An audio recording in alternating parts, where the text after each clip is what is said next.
Hey everyone, welcome to my channel. It's been a long time I shared any recipe, so here it is.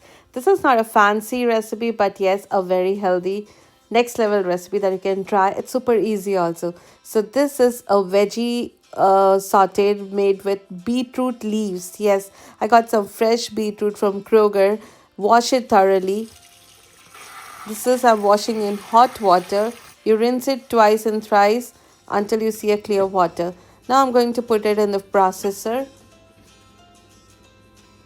To this, I'm going to add ginger, thumb size ginger. You can chop it and add to this. Then two garlic cloves and half onion.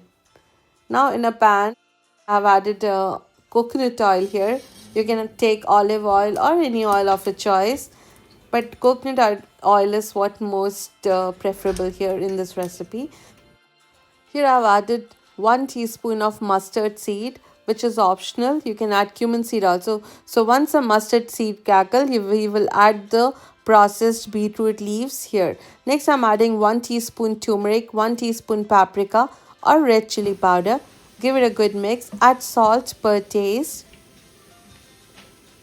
So we have ginger, garlic, and we also have turmeric and red chili powder here or paprika. Salt is added per taste. Now we will close the lid and let this cook for 5 minutes in medium heat.